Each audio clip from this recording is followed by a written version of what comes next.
क्या आपको भूतों से डर लगता है?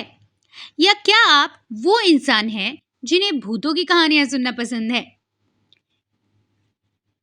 नमस्ते बच्चों, मैं आपका स्वागत करती हूँ इजी शिक्षा में। तो क्या आपको कहानियां सुनना पसंद है? तो हम लेकर आए ना आपके लिए नई नई मजेदार कहानियां। और आज भी हम आपके लिए एक ऐसी ही मजेदार कहानी लेकर आए हैं जिसे या तो आप डर जाएंगे या फिर आप मजे करेंगे। तो चलिए सुनते हैं ये कहानी जिसका नाम है भूतिया झील, भूत की कहानी। बहुत समय पहले की बात है। एक छोटे से गांव में एक भूतिया झील थी। लोग कहते थे कि उस झील में रात को भूत दिखाई देते हैं। किसी ने उन भूतों को देखा था और तो किसी ने उनकी आवाज सुनी थी। एक बच्चा था जिसका नाम था पंकज, जो उस गांव में रहता था। पंकज ने भी सुना था कि उस झील के बारे में और उसे भूतों से बहुत डर लगता था। पर एक दिन उसने अपने दोस्तों से बात की कि वो भी झील जाना चाहता है और उसे भूतों का रहस्य सुलझाना था। वो ये भी देखना चाहता था कि क्या सचमुच उस झील में भूत रहते हैं। पंकज के दोस्तों ने उसके साथ भूतिया झील जाने का फैसला किया। वे सब मिलकर भूतिया झील की ओर बढ़े। झील की तरफ बढ़ते समय पंकज ने विचार किया, क्यों ना भूतों से बात की जाए। झील के किनारे पहुंचे पंकज ने अपने सभी दोस्तों से कहा, मुझे लगता है हमें इन भूतों से बात करनी चाहिए। पंकज के दोस्तों ने उसे रोका। नहीं नहीं पंकज, ये खतरनाक हो सकता है। पर पंकज ने डर को पार करते हुए कहा, मुझे लगता है हमें उन्हें जानना चाहिए कि क्यों वो यहाँ पर रहते हैं।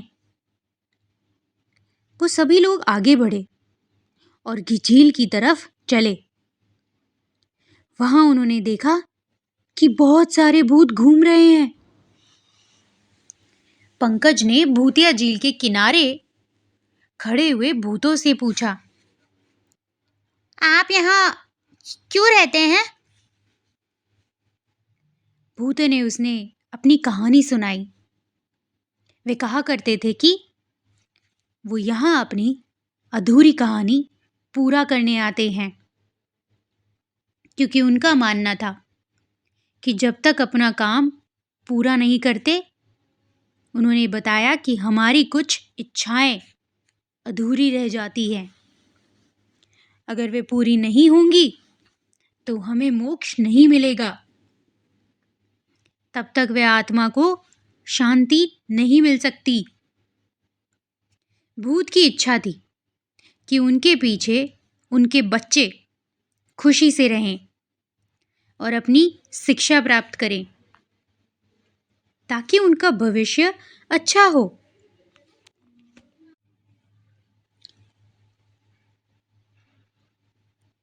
और हम निश्चित होकर मुक्त हो सके। यही उनकी एक अधूरी इच्छा थी, जिसकी वजह से उनकी मुक्ति नहीं हो रही थी, क्योंकि उन्हें अपने परिवार की बहुत चिंता थी। पंकज ने उनकी मदद करने का फैसला किया। वह और उसके दोस्त उन भूतों की मदद करने में उनका साथ दिया। उन्होंने मिलकर भूतों की अधूरी कहानी पूरी की। भूतों के बच्चों का दाखिला स्कूल में अच्छी शिक्षा दिलाने का भरोसा दिया। अब झील के किनारे जब भूतों ने अपने काम को पूरा किया, तो वो शांति से आत्मा को विदा किया। पंकज और उसके दोस्तों ने देखा कि भूतिया झील का माहौल अब बहुत ही शांत था। उन्होंने समझा कि हर किसी का काम करना जरूरी होता है, चाहे वो भूत हो या फिर इंसान। हमें सबकी मदद करनी चाहिए। और इसके बाद से पंकज और उसके दोस्तों ने सबकी मदद करना शुरू कर दिया और बहुत ही तरक्की हासिल की। तो इससे हमें क्या सीख मिलती है? ये कहानी हमें ये सिखाती है कि हमें हमेशा एक स्थिति को समझने का प्रयास करते रहना चाहिए और हमारे कर्मों में नैतिकता बनाए रखना चाहिए। तो दोस्तों, आपको ये कहानी कैसी लगी? हमें कमेंट करके बताइए। अगर आपको ये कहानी पसंद आई है तो इस वीडियो को लाइक कीजिए। और हाँ, अगर आपको ऐसी ही मज़ेदार कहानियाँ सुननी है तो हमारे चैनल को सब्सक्राइब भी करिए, ताकि जब भी कोई नई कहानी आए तो आपको उसका अपडेट ज़रूर मिल जाए। तो अगली कहानी तक के लिए बाय बाय।